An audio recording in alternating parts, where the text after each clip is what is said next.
ఓం శ్రీరామచంద్ర పరబ్రహ్మణే నమః. ఓం నమో వశిష్ఠ విశ్వామిత్ర వ్యాస వాల్మీకి సుఖాదిభ్యః. ఓం శుక్లాం భరధరం విష్ణుం శశివర్ణం చతుర్భుజం ప్రసన్నవదనం ధ్యాయేత్ సర్వవిఘ్నోపశాంతయే.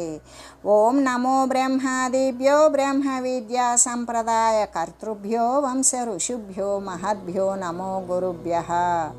ఓం శ్రీరామో రామభద్రశ్చ రామచంద్రశ్చ శాశ్వతః రాజీవలోచన శ్రీమాన్ రాజేంద్రో రఘుపుంగవః. శ్రీ యోగవాసిష్టము నిర్వాణ ప్రకరణము ఉత్తరార్ధము. అంటే ఈ యొక్క అటువంటి భవ్య పురుషుడు ఎప్పుడైతే పరమబోధ పరమశాంతి అక్కడనే జ్ఞాని సదా సమంగా కూడా ఏకరసంగా స్థితి కలిగి ఉంటాడు ఆత్మ విషయమునందు. అటువంటి భవ్యమైన పురుషుడు ఈ సంసార దుఃఖాన్ని దాటివేసిన వాడై ఉంటాడు. సంసార సముద్రం యొక్క ఆవలి తీరాన్ని పొందినవాడే ఆత్మయందే విశ్రాంతి సుఖాన్ని అనుభవిస్తూ ఉంటాడు.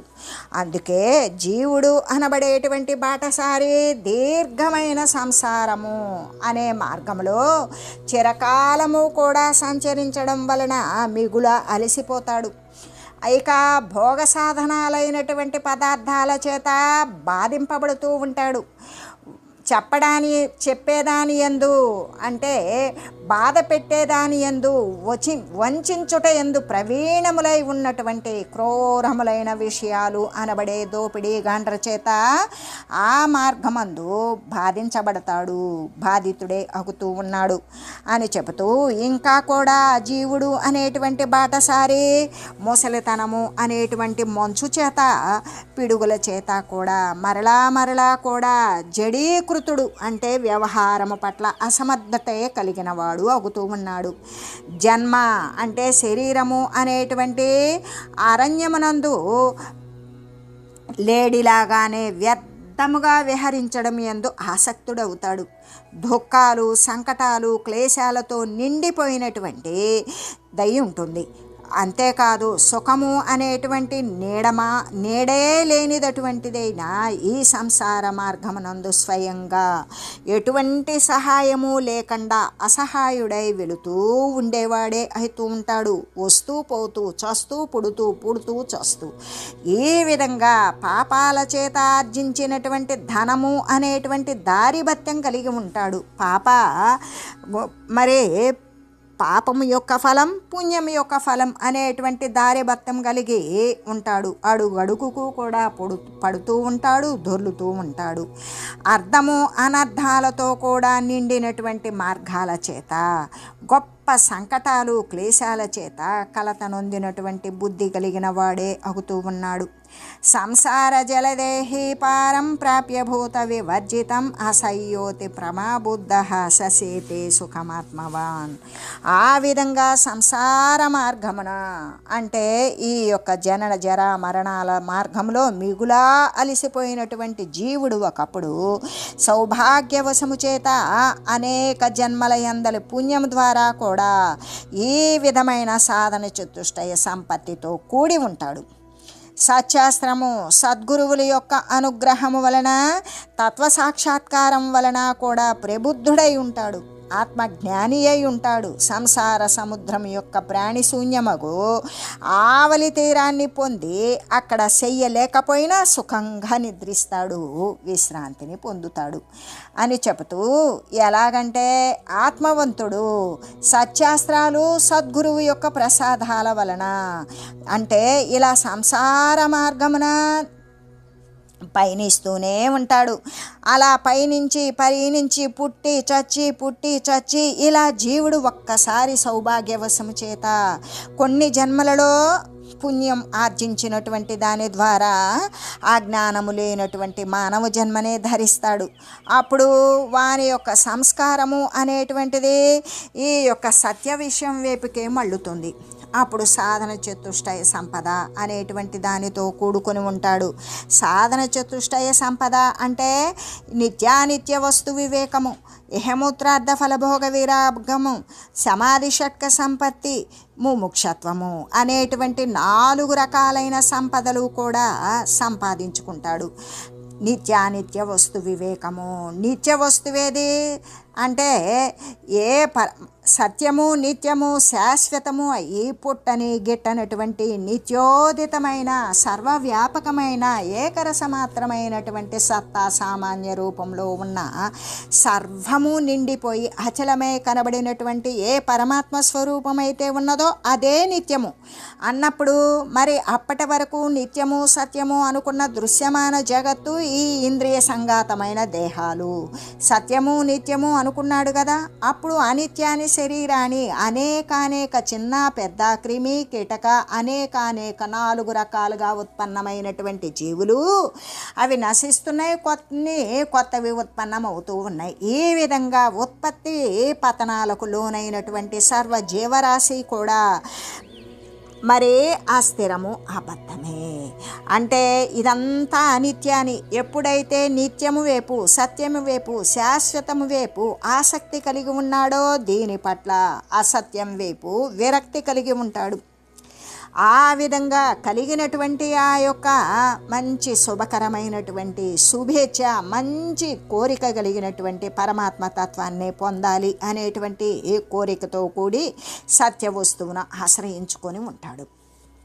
అలా ఉన్నప్పుడు ఈ దృశ్యమాన సంబంధమైన విషయాల పట్ల మరి విరక్తి ఏ విధంగా జనిస్తుంది అంటే వచ్చిపోయేటువంటివి ఎప్పుడు స్థిరంగా ఉండనటువంటిది అస్థిర రూపంలో ఉన్నది హెచ్చు తగ్గులు కలిగినది అనేక మార్పులకు లోనయ్యేది కాబట్టి ఇదంతా మిథ్యాస్వరూపమే అని తెలిసినప్పుడు వాటి పట్ల అంటే తెలియక అనేక పుణ్యాలను ఆచరిస్తూ ఉన్నదానికంటే ఉన్నతమైనటువంటి దేహాన్ని పొంది ఉన్న సుఖాల కంటే ఉన్నతమైన సుఖాలను పొందాలి అనుకున్నానే కానీ ఇక్కడ ఉన్నది ఉన్నతము కాకుండా శాశ్వతమైన సుఖము పరమాత్మతత్వము చేత మాత్రమే లభ్యమవుతుంది.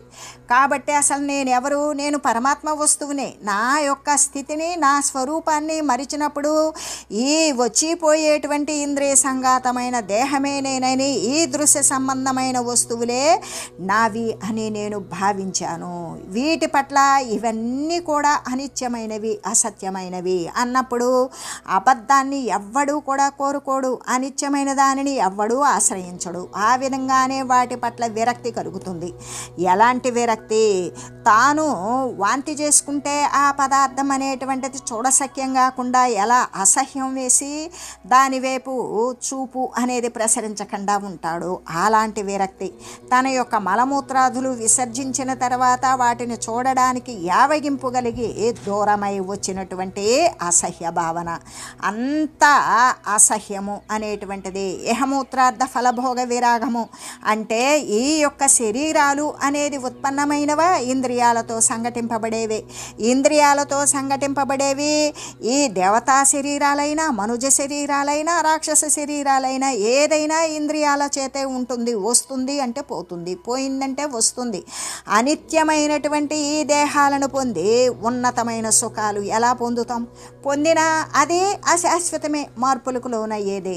అసలు ఈ దృశ్యమాన వస్తువులతోటి ఇంద్రియ సంఘాతాలైనటువంటి దేహాలు ఉపాధులు శరీరాలు వద్దే వద్దు అని వాటి పట్ల విరక్తి ఈ విధంగా తన చేత వదిలివేయబడినటువంటి పదార్థాలను ఎంత యావగింపు కలిగి చూస్తాడో అంత విరక్తి కలిగి ఉంటాడు.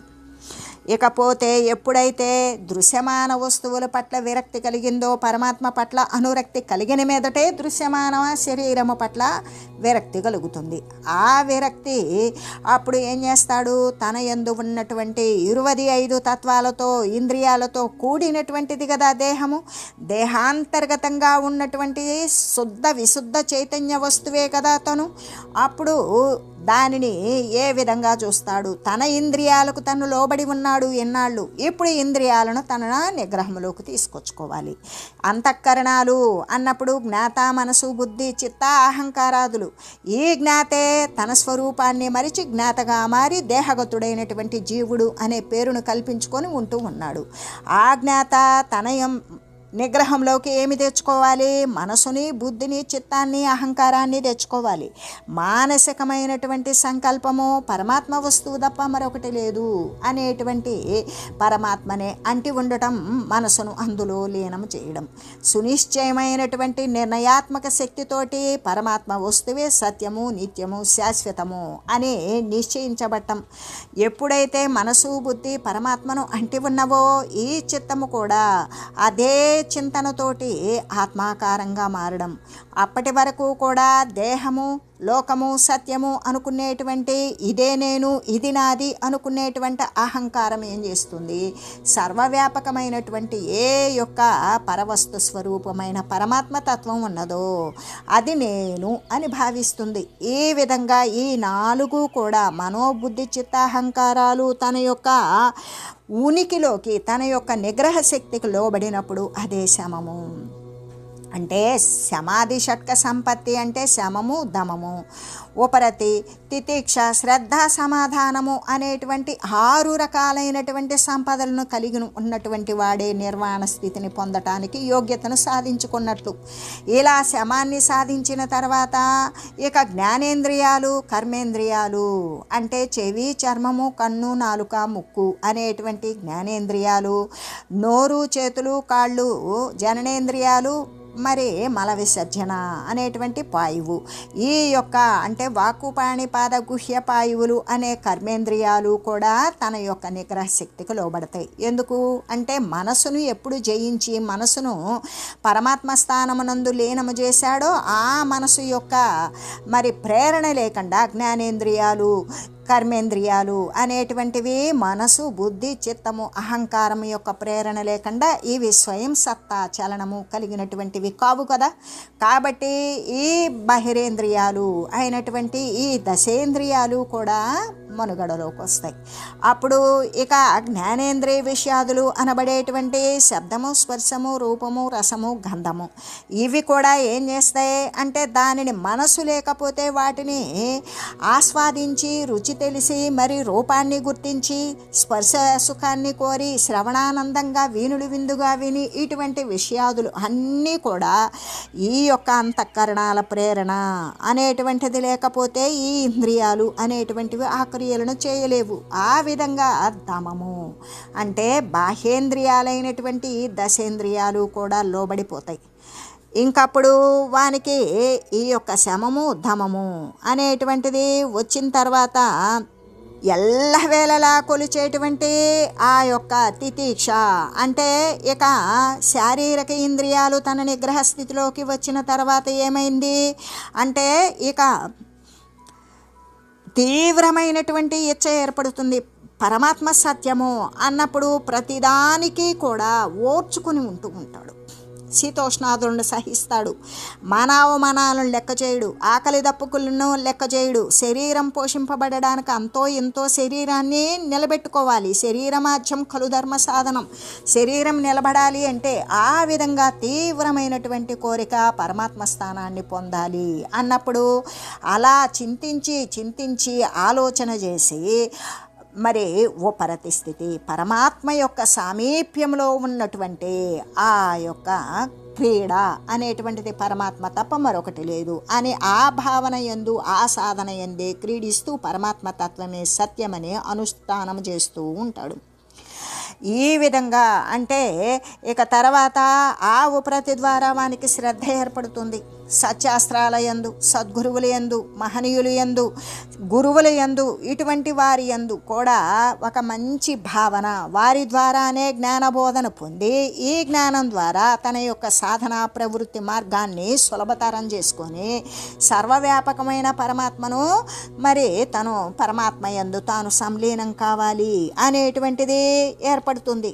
దాని ద్వారా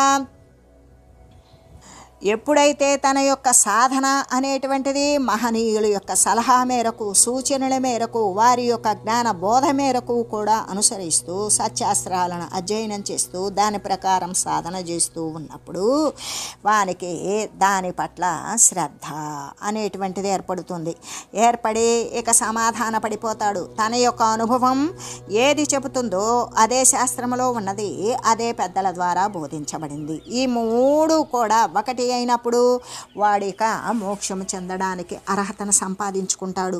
ఇటువంటి శమము, దమము, ఉపరతి, తితిక్ష, శ్రద్ధ, సమాధానము అనేటువంటి 6 రకాల సంపదలను పొందిన తర్వాత మోక్షము చెందాలి అనేటువంటి తీవ్రతరమైనటువంటి కోరిక ఉత్పన్నమవుతుంది. ఇక వాడు మోక్షానికి అర్హుడైనటువంటి వాడే. కాబట్టి ఈ విధంగానే ముముక్షత్వము, మోక్షము చెందాలి అనేటువంటి కోరిక మేరకు బ్రహ్మానుసంధానము చేసి మోక్షము అనబడేటువంటి నిర్వాణ పదమును పొందడం కోసం ఇలా సాధన చతుష్టయ సంపదతో కూడుకొని ఉండాలి. అంతేకాదు సత్తును గురించి, సార వస్తువును గురించి బోధించేటువంటి శాస్త్రాలను ఇంకా సద్గురువుల యొక్క అనుగ్రహం వలన కూడా తన యొక్క సాక్షిత్వ స్వరూపంలో ఉన్న ఆ సత్యమైన తత్వము సర్వేక సమస్తము ఏకరసమాత్రమై ఉన్నప్పుడు తన యందు నిక్షిప్తమై ఉన్నటువంటిది కూడా ఆ యొక్క శాశ్వత తత్వమే. కాబట్టి ఆ సాక్షిత్వ స్వరూపాన్ని తాను, ఆ శుద్ధ విశుద్ధ చైతన్య స్వరూపాన్ని తాను సాక్షాత్కరించుకుంటాడు. ఆ తత్వ సాక్షాత్కారం చేత ప్రబుద్ధుడవుతాడు. ఆత్మజ్ఞాని ఆత్మను తెలుసుకునేటువంటి స్థితికి వస్తాడు.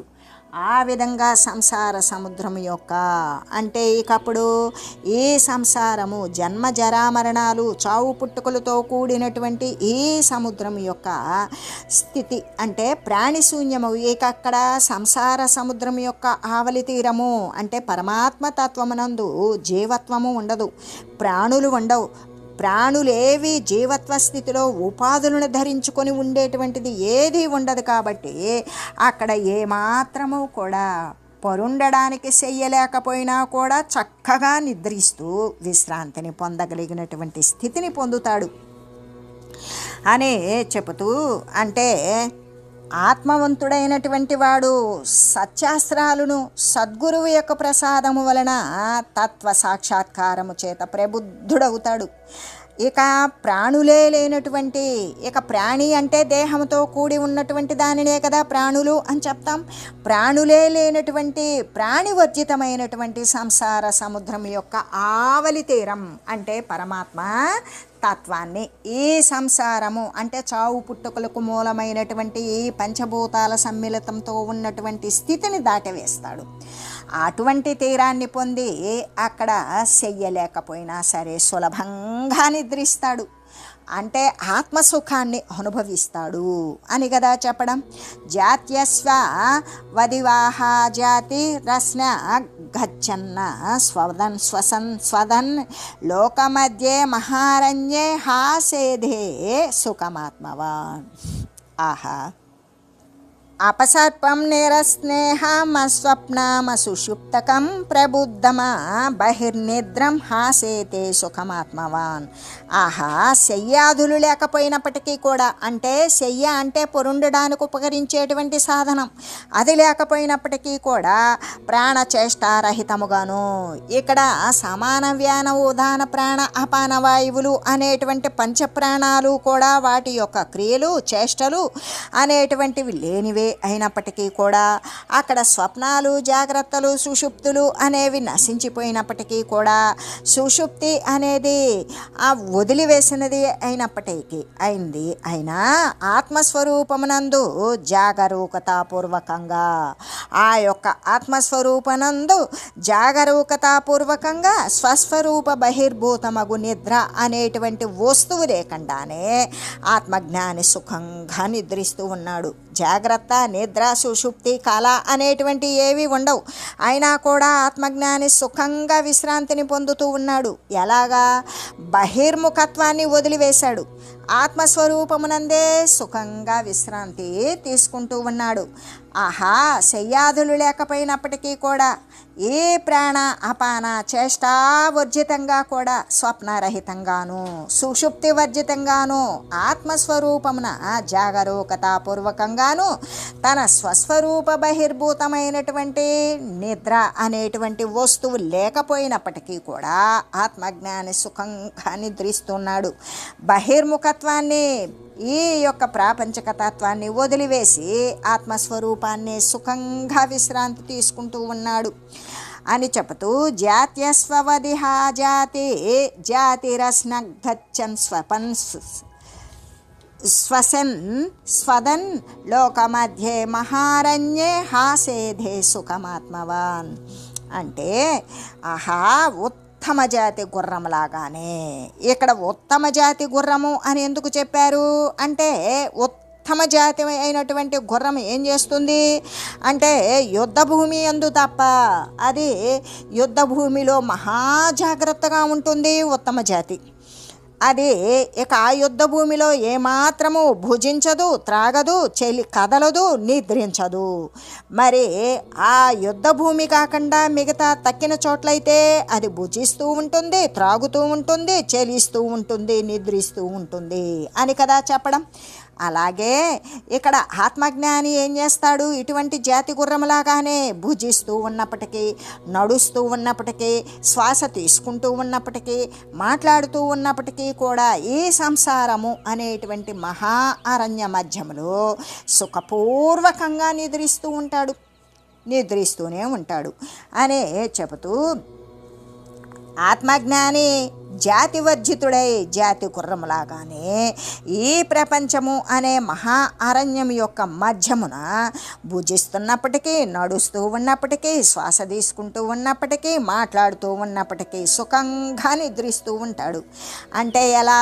బహిర్ముఖత్వాన్ని వదిలివేస్తాడు, ఆత్మసుఖం యొక్క అనుభవమే పొందుతూ ఉన్నాడు అని కదా అర్థం అని చెబుతూ, అపూర్వైవ ఘనా నిద్ర కాపి సా తత్వదర్శినాం యాన సామ్యతి కల్ప అభ్ర రవైర్నాంఘా వికర్తనై. అంటే తత్వజ్ఞుల యొక్క, ఏ పరమాత్మ తత్వమునందైతే ఆరూఢుడై ఉంటాడో వాడే తత్వజ్ఞుడు. ఆ తత్వజ్ఞుల యొక్క ఆ నిద్ర ఈ సాంసారిక నిద్ర కంటే కూడా, అంటే ఈ శరీరాలను దృష్టిలో ఉంచుకొని పోయేటువంటి నిద్ర కంటే కూడా వేరై ఉంటుంది. అంతేకాదు అతి ఘనీభూతమై కనబడుతూ ఉంటుంది. ఎలాగంటే అది ప్రళయకాల గర్జనచే కానీ అవయవాలను ఛేదించినప్పటికీ కూడా అది నశించకుండా ఉంటుంది. అటువంటి శాంతమై ఉంటుంది. అపూర్వైవ ఘనానిద్ర కాపి సా తత్వదర్శినాం ప్రబుద్ధానామపి యా నిమీలయతి దృగ్దృశౌ.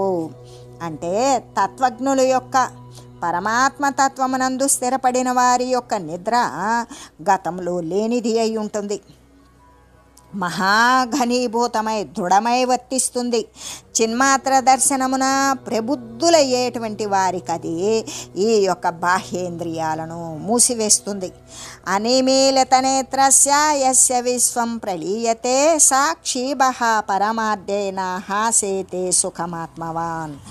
ఆహా, నేత్రాలను మూయకుండా ఉన్నప్పటికీ కూడా ఎవనికి ప్రపంచమంతా కూడా లేనిది అయి, కళ్ళు తెరిచి ఉన్నప్పటికీ కూడా ప్రపంచమంతా విలీనమై లేనిది అయిపోతుందో అటువంటి పరమార్థ జ్ఞాన మధోన్మత్తుడగు ఆత్మజ్ఞాని సుఖంగా నిద్రిస్తూ ఉన్నాడు కదా. వినిగీర్య జగత్ సర్వం పరమాం పూర్ణతాం గతః అతృప్తేరమృతం పీత్వా హాసేతే సుఖమాత్మవాన్. ఆహా, జగత్తునంతా కూడా మృంగివేసి ఇక తన యొక్క ఆత్మయందే ఆ జగత్తుని లయపరుస్తాడు. లయపరిచి తృప్తి అయినటంత వరకు కూడా ఆత్మానంద రసామృతాన్ని గ్రోలుతాడు. పరమ పూర్ణత్వాన్ని పొందినవాడే అవుతాడు. ఆ విధంగా ఆత్మజ్ఞాని సుఖంగా నిద్రిస్తూ ఉంటాడు. అంటే ఆత్మయందు విశ్రాంతి సుఖాన్నే అనుభవిస్తూ ఉంటాడు అని చెబుతూ, అంటే సమస్త జగత్తును కూడా తనలోని దానిగానే గావించుకుంటాడు, మృంగివేసి ఉంటాడు. తృప్తి కలిగేటంత వరకు కూడా ఆత్మానందము అనేటువంటి అమృతాన్ని త్రాగుతాడు. పరమ పూర్ణత్వాన్ని పొంది ఉంటాడు. ఆత్మవంతుడు సుఖంగా నిద్రిస్తూ ఉన్నాడు. అంటే ఆత్మసుఖాన్నే అనుభవిస్తూ ఉన్నాడు. నిరానంద మహానంది సుఖమద్వైతమక్షయం నిరాలోక మహాలోకో హాసేతే సుఖమాత్మవాన్. అంటే విషయాలతో ఉత్పన్నమైనటువంటి ఆనందం లేకపోయినప్పటికీ కూడా ఈ విషయ సంబంధమైనటువంటివి ఏంటి అంటే శబ్దస్పర్శ రూప రసగంధాలు అనేటువంటి విషయాల చేత ఉత్పన్నమైన ఆనందం లేకపోయినా నిరతిశయమైన అధనమైనటువంటిది ఏదీ లేనిది సహజమైన స్వాభావికమైన ఆత్మ యొక్క ఆనందంతో కూడి ఉన్నవాడై ఉంటాడు. ఇతరమైనటువంటి ప్రకాశము చేత ప్రకాశింపబడినటువంటి మహాస్వాత్మ ప్రకాశము కలిగి ఉంటాడు. అంటే మహాప్రకాశము పరమాత్మ వస్తువు దేని చేత ప్రకాశింపబడదు. ఆ పరమ ప్రకాశమే ప్రకాశిస్తూ సర్వాన్ని కూడా ప్రకాశింపజేస్తూ ఉంటుంది. కాబట్టి అటువంటి మహాస్వాత్మ ప్రకాశము కలిగి రెండవది లేనిది నాశము లేనట్టి సుఖాన్ని అనుభవిస్తూ ఆత్మజ్ఞాని సుఖంగా నిద్రిస్తూ ఉన్నాడు అని చెబుతూ, అంటే విషయానందం లేకపోయినప్పటికీ కూడా నిరతిశయమైనటువంటి మహా ఆత్మానందము కలిగినటువంటి వాడు ఇతర ప్రకాశాల చేత అప్రకాశ్యమగు మహాప్రకాశముతో కూడి ఉన్నవాడు. దేని చేత ప్రకాశింపజేయడు, తనే ప్రకాశిస్తూ సర్వాన్ని ప్రకాశింపజేసేటువంటి మహాప్రకాశముతో కూడి ఉన్నవాడు నాశరహితమైనటువంటి రెండవది లేనిది అయినటువంటి సుఖముతో కూడి ఉన్నవాడు అగు ఆత్మజ్ఞాని సుఖంగా నిద్రిస్తూ ఉన్నాడు అని చెబుతూ, లోభాంధకారో పరమో లోకలంపటతాం గతః అఘనత్వ ఘనభోగో హాసేతే సుఖమాత్మవాన్. కామము, క్రోధము, లోభము, మోహము, మదము, మత్సరము అనేటువంటి ఈ రూపమైనటువంటి చీకటి అంధకారం లేనటువంటి వాడై ఉన్నాడు. ఆత్మప్రకాశం చేత తత్పరుడై మగ్నుడై దాని యందే లీనుడై ఉన్నాడు. అంటే రూపమే లేనటువంటి ఆత్మానంద రసమున ఘనమైనటువంటి ఆస్వాదముతో కూడి ఉన్నవాడే ఆత్మజ్ఞాని సుఖంగా కూడా తన యొక్క ఆత్మయందు తానే శయనిస్తూ తానే నిద్రిస్తూ ఉన్నాడు, తనే ఆత్మసుఖాన్ని అనుభవిస్తూ ఉన్నాడు అని చెబుతూ, ఎలాగంటే కామము, క్రోధము, లోభము రూపమైనటువంటి చీకటి లేనివాడే ఆత్మప్రకాశముతో తత్పరుడే మరే మూర్తిమంతము కానటువంటి ఆకారము లేనటువంటి ఆత్మానంద రసమున ఘనమైన ఆస్వాదముతో కూడి ఉన్నవాడే ఆత్మజ్ఞాని సుఖముగా తన యొక్క స్వాత్మయందే శయనిస్తూ ఉన్నాడు. అనంత దుఃఖమాశాంతం జనతాస్థితౌ ఆ అబహిర్ముఖ మాభోగి హాసేతే సుఖమాత్మవాన్. అనంతమైన ఆది అంతము లేని సాంసారిక దుఃఖము నశించిన వాడే ఈ యొక్క వర్ణాలకు, ఆశ్రమాలకు, కులాలకు, మతాలకు సంబంధించినటువంటి ఉచిత వ్యవహారమునందు లోక సంగ్రహార్థము తత్పరుడై ఉన్నట్లు కనబడతాడే కానీ బాహ్య పదార్థముల యందు అనాసక్తుడై ఉంటాడు, కోరిక లేనివాడై ఉంటాడు. అభ్యంతరమనందైతే ఆత్మానంద రసము చేత అనురక్తుడై ఉంటాడు, దాని పట్లే అంటి ఉంటాడు. ఆత్మజ్ఞాని సుఖంగా నిద్రించేవాడే ఆత్మయందు విశ్రాంతి సుఖాన్నే పొందుతూ ఉన్నాడు. ఆది అంతము లేనటువంటి సంసార దుఃఖం సంపూర్ణంగా శమించిపోయిన వాడై ఉన్నాడు. లోక సంగ్రహము అనేటువంటి ఇతరుల యొక్క ఉపకారార్థము పరోపకార కార్యాలయందు మరి జాగరూకుడై ఉన్నవాడే, బహిర్ముఖత్వము అనేటువంటిది వదిలివేసిన వాడే, అంటే బాహ్య పదార్థాల పట్ల ఏమాత్రము ఆసక్తి లేనటువంటి వాడే, అభ్యంతరమైనటువంటి ఆత్మానంద రసాస్వాదనమునందు అనురక్తుడై ఆసక్తుడై ఆత్మజ్ఞాని సుఖంగా నిద్రిస్తూ ఉన్నాడు అనే చెబుతూ అణీయసామణీయాంసం స్తవిష్టం చ స్తవీయసాం కృత్వాత్మానం నభస్యయ్యం హాసేతే సుఖమాత్మవాన్. తన ఆత్మను సూక్ష్మ పదార్థాల కంటే కూడా అతి సూక్ష్మమైనదిగాను, స్థూల పదార్థాల కంటే అతి స్థూలమైనదిగాను కూడా చేస్తాడు. ఈ గావించి చిదాకాశము అనేటువంటి శయ్యపై పరుండుతాడు. ఆత్మజ్ఞాని సుఖంగా నిద్రిస్తూ ఉంటాడు అనే చెబుతూ, ఆత్మజ్ఞాని తన ఆత్మను చిన్న వాటికంటే ఇంకా చిన్నవిగా చేస్తాడు, పెద్ద వాటికంటే అతి పెద్దవిగా చేసుకుంటాడు. ఈ చిదాకాశమే శయ్యగా చేసుకొని సుఖంగా నిద్రిస్తూ ఉన్నాడు అని తెలియజేస్తూ, ఓం మంగళం శ్రీ గురుదేవాయ మహనీయ గుణాత్మనే సర్వలోక శరణ్యాయ సాధురూపాయ మంగళం. ఓం మంగళం కోసలేంద్రాయ రామాయ రామభద్రాయ చక్రవర్తి తనూజాయ సార్వభౌమాయ జానకీ వల్లభాయ శ్రీరామచంద్రాయ మంగళం. ఓం తత్సత్.